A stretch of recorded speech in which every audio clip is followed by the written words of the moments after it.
Ryan মুগ্ধ। পর্ব সংখ্যা 20। লিখেছেন জান্নাতুল ফিরদাউস মিথিলা। Saint Petersburg. আকাশের বুক চিরে নামছে স্নোফলের গুটি গুটি দানা। রাস্তাঘাটের সর্বত্র ঢেকে গিয়েছে টাকনু সমান বরফে। গায়ে মোটা জ্যাকেট, পায়ে পরিহিত লম্বা লম্বা বুট জুতো, মাথা ঢেকে আছে মস্কি ক্যাপে। মুখের সামনে ক্যাজুয়াল মাস্ক, গলায় একখানা লাল রাঙা মাফলার পেঁচিয়ে এগোচ্ছে মাইকেল, হাতে একখানা টর্চ লাইট। সুউচ্চ প্যালেসের ঠিক ডান দিকে রাস্তা দিয়ে খানিকটা এগোতেই জঙ্গল, বড় বড় পাইপ গাছের জঙ্গলখানা দিনের বেলাতেও যেন ভয়ানক দেখায়। সেখানে সন্ধ্যার পর অমন অন্ধকার জঙ্গলটা যে গা হিম ধরিয়ে দিবে যে কারো। সিমসাম গায়ের গড়নের মধ্যবয়স্ক মাইকেল চেহারায় এখন খুব একটা বয়সের ছাপ পড়েনি তার।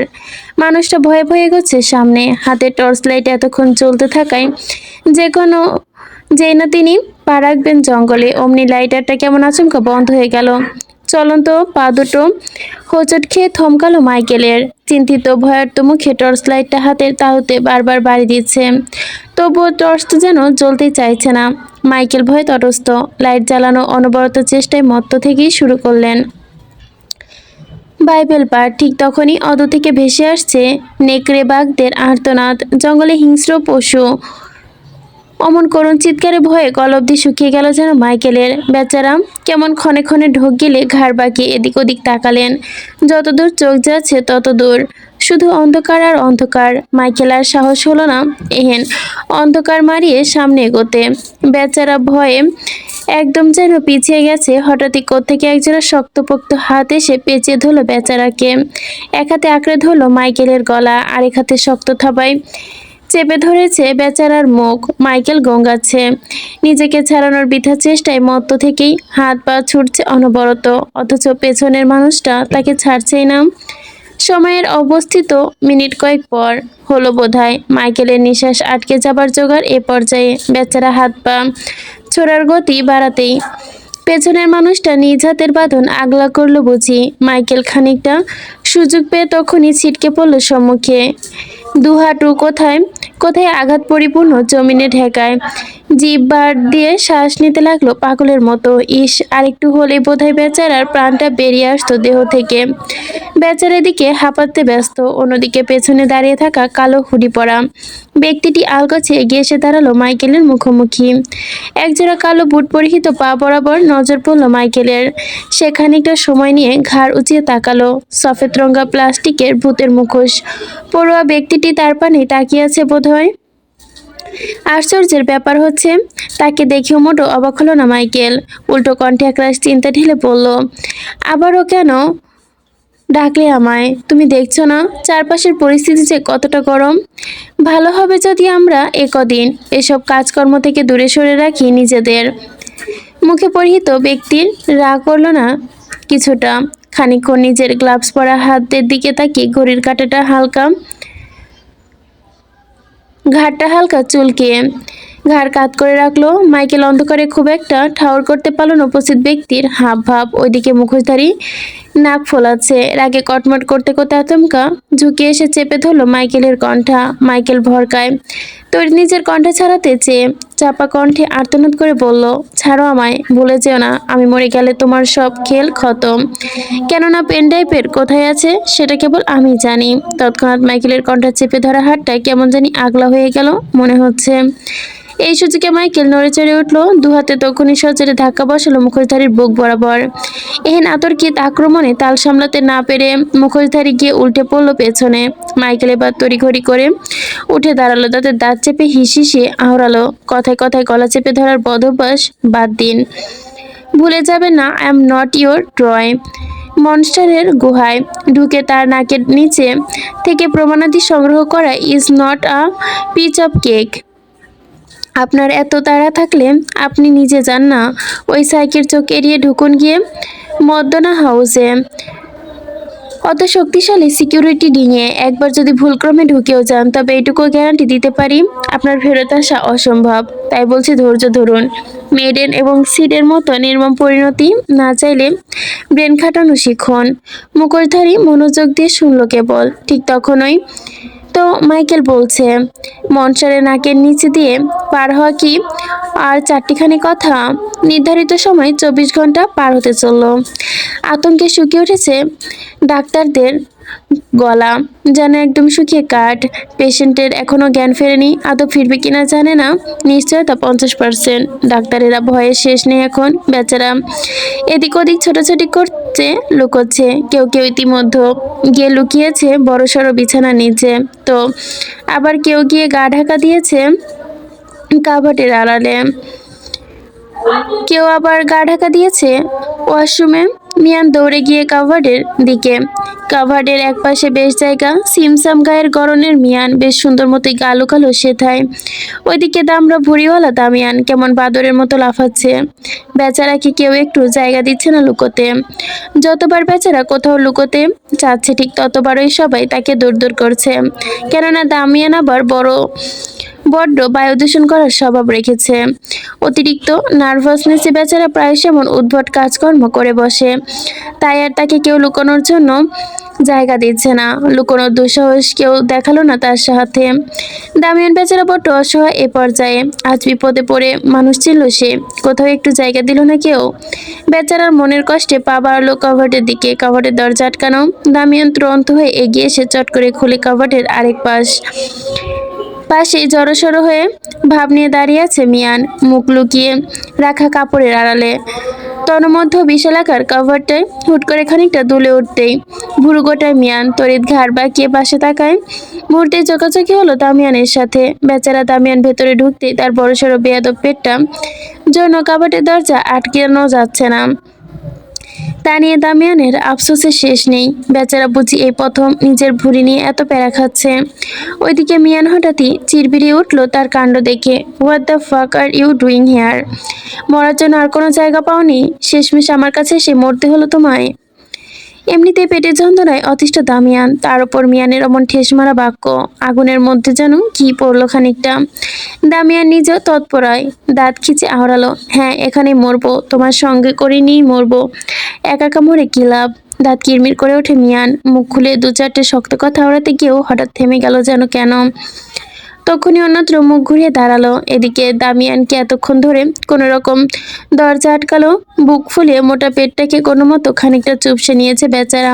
এহেন ব্যর্থ চেষ্টায় বেচারার ফর্সা মুখখানা কেমন লাল হয়ে গেছে দেখো।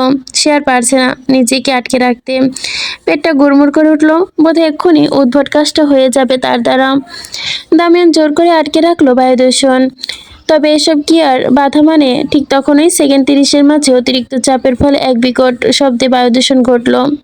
এহেন তীব্র শব্দে হকচকে উঠল মিয়ান। ঘাড় বাঁকিয়ে তাকাতেই মাত্রাতিরিক্ত দুর্গন্ধে গা গুলিয়ে উঠল বেচারার। আবদ্ধ জায়গা হওয়ায় দুর্গন্ধের তীব্রতা যেন বেড়েছে বহুগুণ।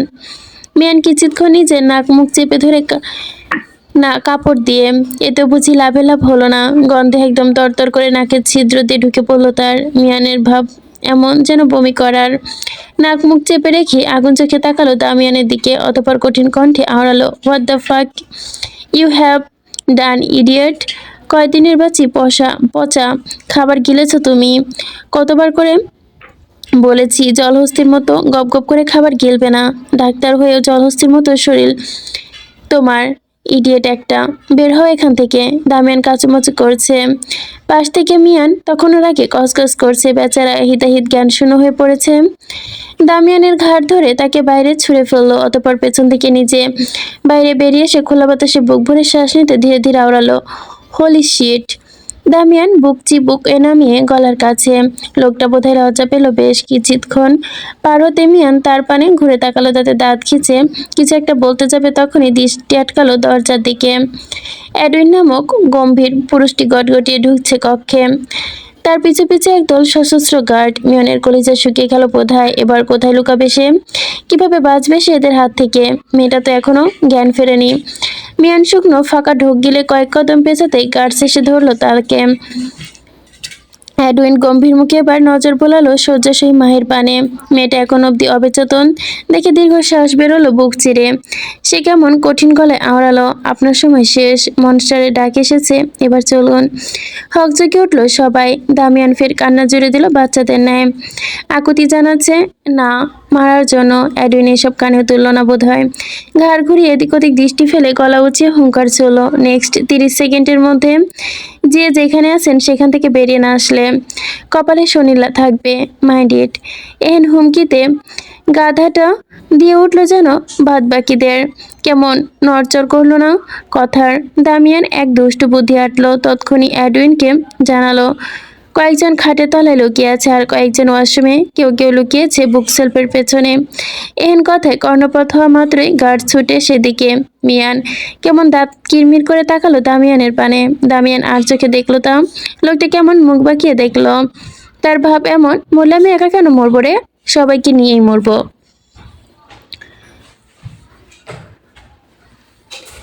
দু হাত গেটে রাখা মেঝেতে, হাত দুটো টেনে কোমরের কাছে বাঁধা, মুখমণ্ডল ঢাকা কালো কাপড় দিয়ে একসাথে সারিবদ্ধ হয়ে বসে আছে 35 জন ডক্টর। মানুষগুলো কাঁপছে ভীষণভাবে, মুখ বারবার টেপ লাগিয়ে রাখা বিধায় অন্য সামান্য কথা বেরোচ্ছে না তাদের মুখ দিয়ে। সম্মুখে বিশাল চেয়ারে বসে আছে মনস্টার, দু হাতে দুটো রিভলভার, গায়ে জ্বালানো পাতলা ফিনফিনে একখানা কালো রঙা শার্ট, তাও আবার সবগুলো বোতাম খোলা। বোধহয় নিজের শক্তপোক্ত পেটানো দেহখানা দেখানোর অভিনব কৌশল এঁটেছে তিনি। পরনে কালো রাঙা গ্যাবিডিন প্যান্টের নেমে এসেছে নাভির বেশ নিচে।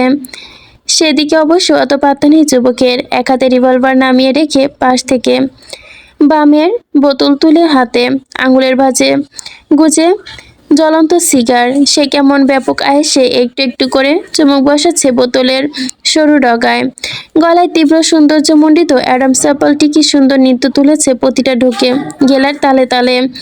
বার দুই টান বসাতেই সিগারে। নিজেকে বড্ড প্রশমিত করে যুবক এবার উদ্যত হলো গান পয়েন্টে। প্রথমেই রিভলভার সরু লৌহ নল গিয়ে ঠেকলো মিয়ানের ললাট বরাবর। মিয়ান কেঁপে উঠল যেন, দু চোখ বুঝে নিজেকে শান্ত রাখার চেষ্টা করলো নিজে নিজেই। বারবার কল্পনা করতে লাগলো ছোট্টবেলার স্মৃতিগুলো। অন্যদিকে এডুইন গম্ভীর মুখে দাঁড়িয়ে আছে মাহির চিকিৎসাধীন কক্ষে। চোখ দুটো নিষ্পিক, তার মুখটা কেমন অন্ধকারে নিমজ্জিত। তার দৃষ্টি কেবল মাহির পায়ের কাছে নিবদ্ধ। মেয়েটার মুখ পানে তাকানো দুঃসাহস নেই তার। সে একদৃষ্টে মেয়েটার পায়ের দিকে তাকিয়ে আছে, ক্ষুদ্র নিঃশ্বাস ফেলায় আওড়ালো, এটুকু বয়সে আপনি গোটা অর্ধশত মানুষের মৃত্যুর কারণ হয়েছেন, অথচ তা কি আপনি আদৌ জানেন? এডুইন বলতে বলতেই দীর্ঘশ্বাস ফেলল। দৃষ্টিটা খানিক সরাতে হঠাৎই থমকে দাঁড়ালো যেন। এইমাত্র সে কি দেখলো? মেয়েটার পা দুটো কি নড়লো? এডুইন স্তন্ত নজর ঠেকল মাহির পায়ের দিকে। নিখাত চোখে কিছুক্ষণ তাকিয়ে থাকতে ফের দেখলো মাহির পা চড়া অপত নড়চড়। সে তড়িৎ বিস্ফোরিত দৃষ্টি উঁচিয়ে আনলো মাহির মুখের পানে। মেয়েটা ফ্যাকাশে, চোখ দুটো কাঁপছে, কপালের চামড়াটায় ভাঁজ পড়েছে বেশ। এডুইন তক্ষুনি ছুট লাগালো বাইরের কক্ষে। হন্তদন্ত পায়ে দৌড়ে এসে যেতে লাগলো প্রশস্ত করিডর দিয়ে। মার্বেল মেঝেতে দৌড়াতে গিয়ে বার কয়েক হোঁচট খেয়ে গিয়েও যেন নিজেকে সামনে নিল কোনো মতে। এখনই মঞ্চের কাছে যেতে হবে তার, জানাতে হবে মেয়েটার জ্ঞান ফিরেছে, না হলে যে নির্দোষ ডাক্তারগুলো অকালে মরবে। তখন মিয়ানের কপালে বরাবর রিভল ঠেকানো শুট করবে কি করেনি মনস্টার, কেননা পাশে দাঁড়িয়ে দামিয়ান নড়চড় করছে বেশ। মনস্টার মন বদলালো, সে পা ঘুরিয়ে এসে দাঁড়ালো দামিয়ানের সম্মুখে। অতঃপর রিভলভার ঠেকালো বেচারার মাথা তালু বরাবর। দামিয়ান এমনিতেই ভয়ে জড়সড়, তারপর কপাল বরাবর রিভলভারের ছোঁয়া পেতেই লোকটা কেমন গোঙাচ্ছে, রীতিমতো বসে থেকে যেন লাফাচ্ছে। মনস্টার নিজের ঠোঁটের ফাঁকে গুজে রাখা সিগার লম্বা টান বসিয়ে চেনা ট্রিগার চাপবে। অমনি সেলের মধ্যে হন্তদন্ত পায়ে প্রবেশ করে এডুইন। এসেই আগে চিৎকার দিয়ে বলে, মনস্টার, শি ইজ রেসপন্স নাও। মুহূর্তে থমকে গেল নির্দয় মানবের কর্মকাণ্ড। রিভলভারের টিকার থেকে বেরিয়ে গেল আঙ্গুল। ঘাটে সামান্য কাত করে কেমন যেন কুড়োচাহনি নিক্ষেপ করল এডুইনের দিকে। গমগমে গলায় সেফ শুধালো, ইজ ইট? এডুইন লম্বা একটা নিঃশ্বাস টানছে, তবু কোনো মতে মাথা দুলিয়ে বলল, ইয়েস মনস্টার। আচমকায় নির্দয় মানবের ঠোঁটের কোণে ফুটে উঠল এক চিলতে বাঁকা হাসির রেশ। দামিয়ান মাথা বরাবর চেপে রাখা রিভলভারটা সরিয়ে নে নিজের ঘাড় চুলকালো তার নল দিয়ে। রয়ে শয়ে ভারী কণ্ঠে আওড়ালো, দ্যাটস ইট। আবদ্ধ সেলের মধ্যে নিজেকে আবিষ্কার করে ভারী চমকালেই সবাই। চারদিকে কেমন মৃদু অন্ধকার ভাবসাব। এডেন সবার হাতে একটা একটা করে ছোট ওষুধ দিয়ে যাচ্ছে। ডাক্তাররা খানিক ভুরু গোটালেন ওষুধ দেখে। তাদের আবার ওষুধ দেওয়া হলো কেন? এটা আবার কিসের ওষুধ? মিয়ান নিজের উপচে পড়া কৌতূহল দমে রাখতে না পেরে দামিয়ান বড্ড পটপট করা মানুষ তখনই সন্ধিহান গলায় জিজ্ঞাসা করে ওঠে, এটা কিসের ওষুধ আর আমাদেরকেই বা কেন দেওয়া হচ্ছে? এডুইন প্রত্যুত্তরে মৌন রইল। সবাইকে একে একে ঔষধ দিয়ে আদেশ করলো, হ্যাবিট। ভরকালীন সবাই হতভম্ব নয় একে অপরের দিকে তাকিয়ে মুখ চাওয়াচাই করলো কয়েকজন। দামিয়ান ফের ভুরু কুটকে জিজ্ঞাসা করে ওঠে, কিসের ওষুধ আগে বলুন, না বললে খাচ্ছি না আমি। কথাটা শেষ হওয়ার আগেই দামিয়ানের ফোলা ফোলা গাল বরাবর সপাটে বসলো এক চর। সেই চরের শব্দে ভুব করে বাজতে লাগলো যেন তার কানও। বেচারা দামিয়ান তক্ষুনি হাত দিয়ে চেপে ধরে নিজের বাকিরা বাকিয়ে রাখা গাল। কিছুক্ষণ বাদে কর্ণ করে ভেসেলো এডুইনের কমটকর কণ্ঠ, হয় ওষুধ খাবেন নয়তো গুলি, যে কোনো একটা তো খেতেই হবে। নাও চয়েস ইয়োর্স ইজ। শুকনো ঢোক গিল সবাই। তৎক্ষণাৎ 1 সেকেন্ড দেরি না করে পানি ছাড়াই গিলে ফেললো ওষুধটা। দামিয়ানো মুখে পুরো ওষুধ খানা। অতপর সবাই শান্ত। মিনিট 5 পেরোতে প্রতিটা ডাক্তার কেমন দুলতে লাগলো ঘুমে প্রাণে। কেউ কেউ ঢুলে পড়লো মেঝেতে। নাক টানার শব্দে ভেসে আসলো কারো কারো কাছ থেকে। সবাই যখন ঘুমে বুঁদ হয়েছে ঠিক তখনই বাঁকা হাসে এডুইন। প্যান্টের পকেটে গুজে 2 হাত, গলা উঁচিয়ে সেলের বাইরে দাঁড়িয়ে থাকা গার্ডদের আদেশ ছুড়ে বলে, take them away, there to trades memory is complete, থিটাউটস নাও। কথাটি বলেই আর এক মুহূর্ত দাঁড়ালো না এডুইন।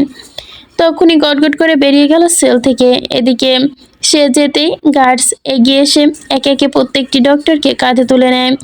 এদের এবার নিয়ে যাওয়া হবে বিমানে, ফিরিয়ে দিয়ে আসা হবে তাদের নিজ নিজ আস্তানায়। বিমানের প্রশস্ত সিটে বসিয়ে রাখা হয়েছে ডাক্তারদের। গায়ে কেবল সিট বেল্ট লাগানো। গার্ডরা বসে আছে সম্মুখের সিটগুলোতে। বিমানের একদম শেষের সিটগুলো একটাই বসে আছে দামিয়ান। আচমকা চোখ খুলল মধ্যবয়স্ক। তখনই জিভ উল্টে মুখ থেকে ওষুধ বের করে গুজে নিল নিজের শার্টের পকেটে। তখন ওষুধটা সেফ জিভের তলায় রেখেছিল তিনি। ভাগ্যিস গেলেননি, গিললেই থোড়াই শুনতে পেত এত সব কথা। দামিয়ান কেমন ক্রু হাসলো। সিটের গায়ে মাথা এলিয়ে দিয়ে মনে মনে বলল, দ্য শ্যাডো মনস্টার, আপনারও তবে দুর্বলতা আছে।